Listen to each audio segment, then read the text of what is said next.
Automotive engineering classes. Okay, I welcome all of you on our channel. So दोस्तों, topic का नाम है LDE, linear differential equation. कुछ basic बातें मैं आपको बताना चाहूंगा। ओके, इसका फॉर्मेट होता है, format is F of D into Y is equal to capital X. Example लू तो ज्यादा समझ में आएगा। फॉर एग्जाम्पल इसमें से कोई भी या फिर दूसरा भी ले सकते हैं। D square minus 6d plus 9 into Y is equal to sine 2x। तो दोस्तों, ये हुआ आपका एफ ऑफ डी और ये हुआ आपका कैपिटल एक्स। यस, इसका फॉर्मेट होता है, अगर राइट हैंड साइड में जीरो आया तो उसको होमोजीनियस बोला जाएगा, और जीरो छोड़ के कोई फंक्शन आता है तो नॉन होमोजीनियस बोला जाएगा डिफरेंशियल इक्वेशन को।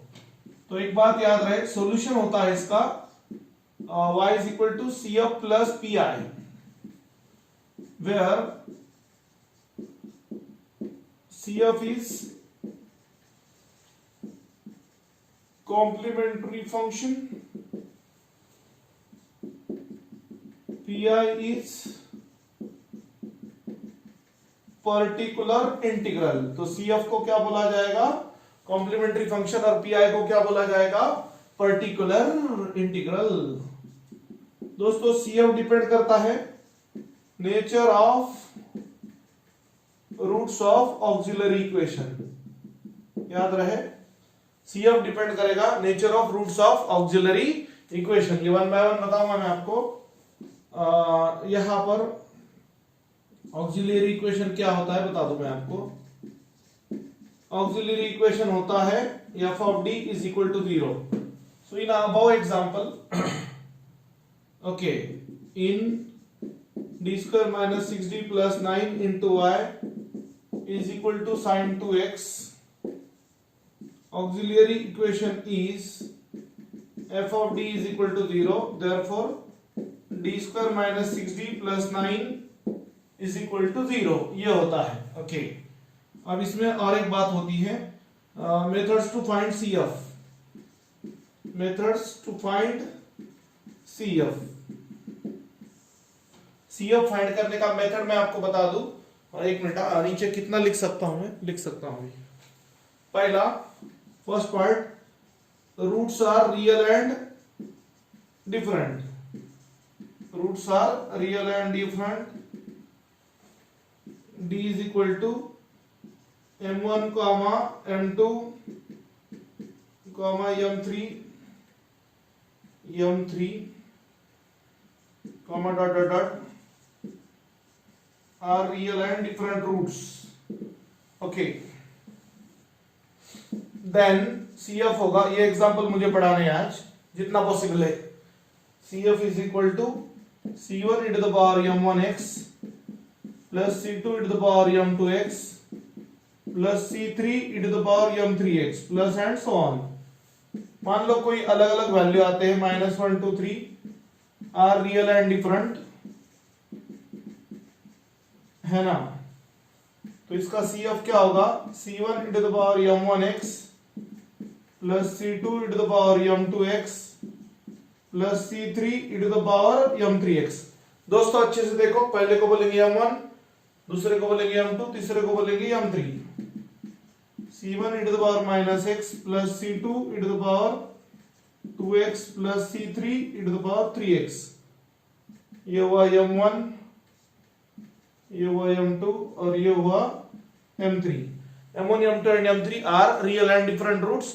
Then CF is in this format, C1 e to the power m1x plus, इसको m1 m2 m3 बोलेंगे ना, ये देखो बहुत यहाँ पे गिचमिच हो जाएगा। m1 m2 m3 C1 e to the power m1x plus C2 e to the power m2x plus C3 e to the power m3x। अगर रूट्स रियल एंड डिफरेंट रहे तो ऐसे लिखते हैं। यस, देखो फ्रेंड्स, नेक्स्ट पॉइंट, इसी में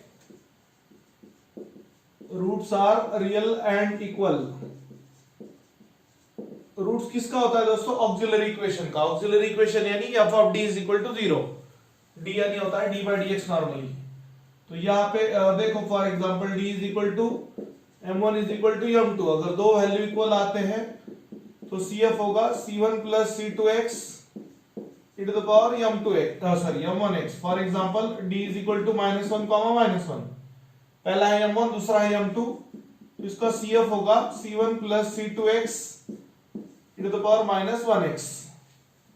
अरे बाबा m1 की जगह -1 आएगा ना यार, उसमें क्या है, खत्म। इसमें ये पहला है, इसमें दूसरा 3 वैल्यू वाला इक्वल अगर आया तो क्या, m1 is equal to m2 is equal to m3, 3 values equal है ना, then CF is C1 plus C2x plus C3 into x square into the power m1x. For example, d is equal to 2 comma 2 comma 2, then CF is C1 plus C2x plus C3x square. C1 C2 C3 constant है into the power m1x। इसी का फिर क्या होगा बाद में, C1 plus C2x plus C3 into x square into the power m1 की जगह 2 आएगा ना, कोई भी लो ना, m1 m2 m3 तीनों इक्वल है। यस, इसमें एक होता है रूट्स आर इमेजिनरी। इसमें क्या होता है, roots are imaginary. Roots are imaginary में देखो फॉर्मेट देखो, d is equal to alpha plus minus I beta, alpha यानी रियल पार्ट, बीटा यानी इमेजिनरी पार्ट। तो CF होता है e to the power alpha x C1 cos of beta x plus C2 sine of beta x। Yes दोस्तों, एक minute मैं check करता हूं, फ्रेम में आ रहा है ना, यस। यहां पे एग्जांपल ले लूं इसका मैं, for example d is equal to -1 plus minus 2 आए, तो ये आपका अल्फा, ये आपका बीटा, तो CF क्या हुआ e to the power alpha x C1 cos of beta x plus C2 sin of beta x। तो CF हुआ e to the power minus 1x C1 cos of 2x plus C2 sin of 2x। तो दोस्तों ये है आपका एकदम अच्छे से रूट्स आर इमेजिनरी वाला एग्जाम्पल। जैसे अल्फा यहाँ पे रियल पार्ट है, मान लो अल्फा अगर नहीं है तो 0 लेते हैं, बीटा सिर्फ बीटा, फिर वहां पे 2 आएगा, ऐसे मतलब। तो आप अच्छे से देख लो, रियल एंड इक्वल रहा तो क्या, इमेजिनरी रहा तो क्या। Yes, point, roots are imaginary repeated. Roots are imaginary repeated. Imaginary मतलब अल्फा प्लस माइनस बीटा 2 बार अगर आएगा ऐसा, अल्फा प्लस माइनस आई beta comma alpha plus minus आई बीटा। तो इसका CF का फॉर्मेट होगा e to the power alpha x C1 plus C2x cos of beta x plus C3 plus C4x into sine of beta x। ये वो आपका CF। उसके बाद में साथियों एक बात याद रहे, हाँ एक बात ये है कि CF हो गया ना पूरा, पीआई का फॉर्मूला होता है 1/f of D operating on capital x. यहां पे एक नोट याद रहे, RHS ऑफ LD अगर 0 रहा तो पीआई क्या होता है, 0 होता है। मान लो कोई आपको लीनियर डिफरेंशियल इक्वेशन दिया गया है, जैसे कि यहाँ पे राइट हैंड साइड में 0 है, तो उसका पीआई फाइंड करने की जरूरत नहीं है, पीआई डायरेक्टली 0 होता है। यस, तो समझने जैसी बात यह है कि हाँ दोस्तों, तो हम पढ़ेंगे अब how to find CF। Yes, यहाँ पे आप देख सकते हो, हम पढ़ेंगे how to find complementary function CF। तो इसके कुछ क्वेश्चन लेंगे तो बातें समझ में आ जाएगी। d2y/dx square plus 2dy/dx plus y is equal to 0, right hand side में 0 है। यस, तो बेसिक थोड़ा सा अच्छे से समझ लेना साथियों। तो let d/dx is equal to d, d/dx is equal to d, therefore ये इक्वेशन बनेगा d square plus 2d plus 1 into y is equal to 0। ये इक्वेशन चेंज हुआ ना यहाँ पे। अभी उसके बाद में आपको लेना है ऑक्सिलियरी इक्वेशन। ऑक्सिलियरी इक्वेशन यानी f of d is equal to 0, d square plus 2d plus 1 is equal to 0। Factor find करो, d plus 1 into d plus 1, 1 को लिखा 1 इंटू 1 1 प्लस 1 2 होता है मिडल टर्म। तो ये होगा d is equal to -1 comma -1। तो दोस्तों ये हुआ roots are real and equal, क्या हुआ ये, roots are real and equal, ये हुआ आपका m1 और ये हुआ आपका m2। तो इसका CF का फॉर्मेट आपको पता है, c1 plus c2x e to the power m1x। Here m1 is -1, therefore CF is c1 plus c2x e to the power -1x। आपको मैंने पहले ही बताया था pi इसका 0 है, राइट हैंड साइड 0 है तो pi 0 होगा। Complete solution is y is equal to CF plus pi, c1 plus c2x, हाँ e to the power -1x। pi इसका 0 है क्योंकि RHS ऑफ डिफरेंशियल इक्वेशन 0 है ना, हाँ नहीं लिखा तो भी चलेगा। ये वो आपका solution.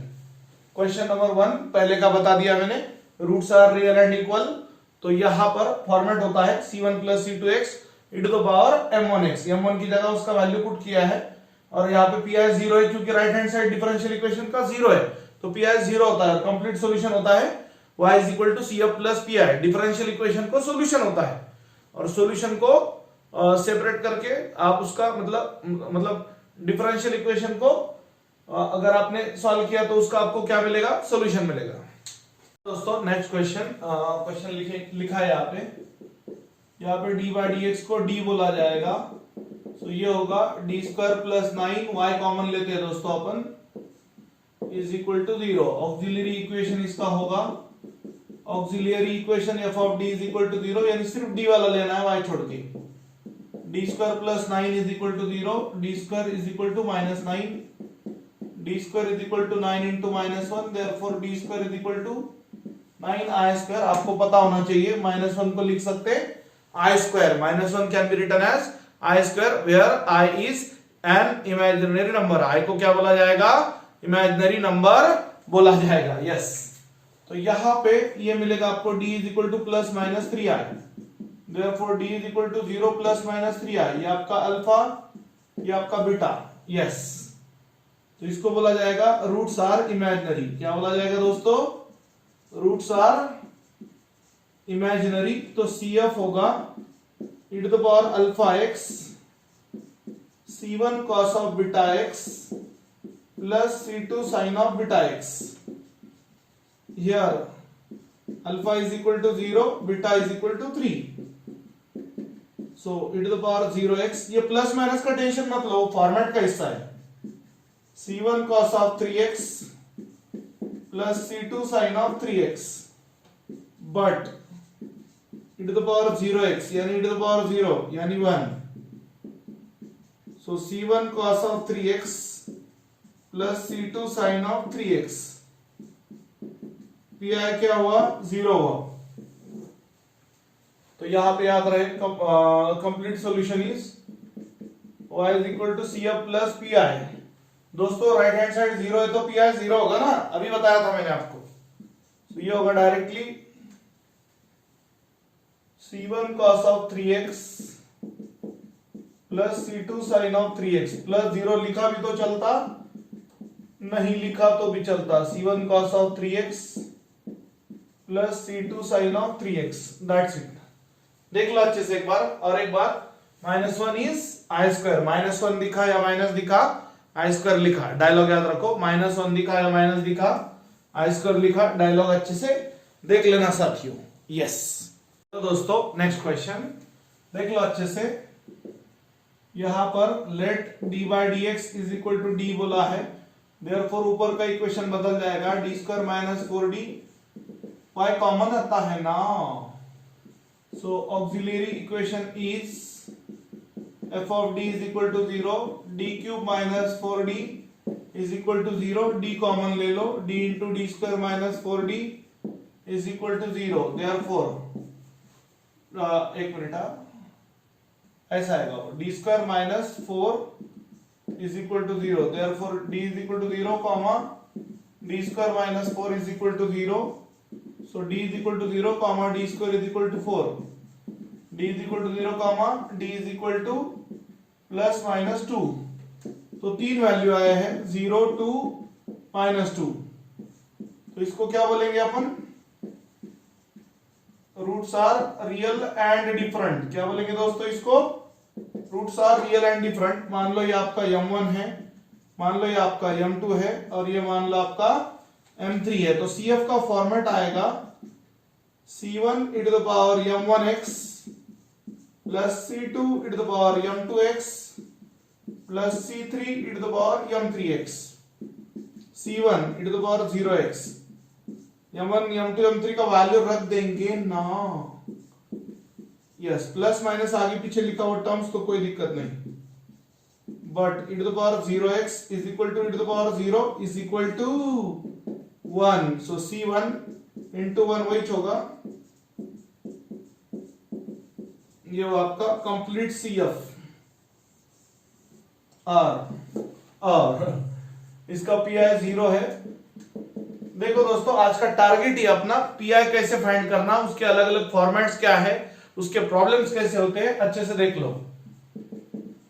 Complete solution is y is equal to CF plus PI। तो ये हुआ C1 plus C2 e to the power 2x plus C3 e to the power minus 2x। तो PI 0 है, कोई दिक्कत नहीं उसकी, यहां तक आ गया, PI 0 है। देख लो अच्छे से दोस्तों। हाँ दोस्तों, एक लास्ट क्वेश्चन देख लो अच्छे से। तो यहां पे क्वेश्चन इक्वेशन दिया गया है या डिफरेंशियल इक्वेशन दिया गया है। Auxiliary equation is f of d is equal to 0, d cube minus 7d minus 6 is equal to 0। अब इस इक्वेशन को बोला जाएगा ऑक्सिलरी इक्वेशन। Auxiliary equation. तो दोस्तों यहां पर d के अलग अलग वैल्यूज ट्राई कर रहे हैं, क्योंकि फैक्टर नहीं आ रहा है, क्यूबिक पॉलिनोमियल है ये। क्या है ये? क्यूबिक पॉलिनोमियल है। डी स्क्वायर आया मैक्सिमम पावर, तो वो क्वाड्रेटिक होता है, बट ये डी क्यूब है। तो यहाँ पे हमें ट्रायल पॉइंट्स रखना है। पहले तो 1 रखेंगे अपन, 1 माइनस 7 माइनस 6 इक्वल टू 0 नहीं मिला। -1 का क्यूब -7 इंटू -1 -6 -1 -6 -7 प्लस 7 -7 प्लस 7 0, मतलब -1 d इक्वल टू -1 उसका फैक्टर है, d इक्वल टू 1 उसका फैक्टर नहीं है, उसका मतलब इक्वेशन 1 का। तो यहां पे जस्ट अ सेकंड, तो आपको समझ में आई बात? थोड़ा फास्ट हो गया होगा तो समझ लेना। d का जो वैल्यू आप पुट करोगे और इक्वल टू अगर 0 मिलेगा तो वो उसका एक फैक्टर होगा, वो उसका एक फैक्टर होगा। किसका? ऑक्सिलरी इक्वेशन का। यस, तो here d equal to -1 is one factor of equation 1। तो देखो आप कैसे करना है, सिंथेटिक डिवीजन है ये।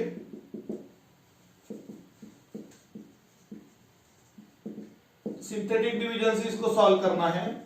मराठी में इसको बोलते हैं शेष भागाकार पद्धत बोला जाता है। यस, तो ये d क्यूब का 1, d स्क्वायर नहीं है तो 0, जिसका जो नहीं होगा कोएफिशिएंट वो ले लेना 0 बोल के। यस, तो d क्यूब का 1 लिया, d स्क्वायर नहीं है तो 0, d का कोएफिशिएंट -7 और ये कांस्टेंट है, तो ये 1 नीचे लेते हैं एज यूजुअल, 1 को नीचे लिया एज इट इज, ऐसे नहीं लिखते मतलब यारो। अब इसका प्रोडक्ट 1 इंटू -1 का प्रोडक्ट करना है, यहाँ पे लिखना है -1, 1 इंटू -1 आया और इसके नीचे लिखना है नए नंबर के। अब इन दोनों को ऐड करना है, 0 -1 अब -1 इंटू -1 प्लस 1, इन दोनों का प्रोडक्ट ना, -1 इंटू -1 का प्रोडक्ट इसके नीचे लिखना है, अगले नंबर के नीचे। -7 प्लस 1 -6, -6 इंटू -1 प्लस 6, आखिरी में आया 0। सो इसी का दूसरा मतलब हुआ d plus 1 is equal to 0। Therefore equation 1 के फैक्टर, इक्वेशन 1 चेंजेस एज, दोस्तों ये कांस्टेंट टर्म हुआ, ये d वाला हुआ और ये d स्क्वायर वाला हुआ। तो एक फैक्टर आया d प्लस 1, दूसरा आया d square minus d minus 6 is equal to 0। Constant as it is -1 into d, और ये d स्क्वायर बन गया d स्क्वायर, ये पहला। अब देखो -6 के लिए फैक्टर ढूंढेंगे, -3 into 2 -6, -3 plus 2 -1, d -3 d plus 2 is equal to 0। पहला भी 0, दूसरा भी 0, तीसरा भी 0। So d is equal to -1, d is equal to 3, d is equal to -2, that is d is equal to -1 -2 3। एक सेकंड ना, नीचे फ्रेम में आ रहा है ना, आ रहा है। यस, लगातार एक बार ऊपर लिख देंगे अपन, d इज इक्वल टू -1 -2 और 3 आ रहा है ना पॉजिटिव, कोई दिक्कत नहीं। तो इसको बोला जाएगा roots are again real and different. Roots क्या आ रहा है दोस्तों इसके, रियल एंड डिफरेंट आ रहा है। तो आपको फॉर्मेट पता है तीन वैल्यू के लिए, c1 e to the power m1x plus c2 e to the power m2x plus c3 e to the power m3x। मान लो ये आपका m1 है, मान लो ये आपका m2 है और मान लो ये आपका m3 है। ये वैल्यू आगे पीछे हुए तो कुछ फर्क नहीं पड़ता। किसी का दिल करेगा मुझे 3 पहले लिखना है -2 बाद में लिखना है, किसी का दिल करेगा मुझे -1 लास्ट में लिखना है 3 पहले लेना है ना। तो ऐसा कुछ फर्क नहीं पड़ता। ये वो आपका CF यानी complementary function which depends upon nature of roots of auxiliary equation. Yes, so ये वो आपका CF। इसका P है तो 0 ही होगा क्योंकि इसका राइट हैंड साइड 0 है। R is 0, therefore P है 0। यस, तो कंप्लीट सॉल्यूशन होता है दोस्तों y is equal to CF plus PI। so y is equal to इसका CF देख लो अच्छे से, c1 e to the power -x plus c2 e to the power -2x plus c3 e to the power 3x plus PI यानी 0। so y यानी c1 e to the power -x plus c2 e to the power -2x plus c3 e to the power 3x। Synthetic division अच्छे से समझना, ये अक्सर लोग ये degree में आने के बाद भूल जाते हैं, हालांकि ये 7th 8th स्टैंडर्ड का है। सो एनीवे अच्छे से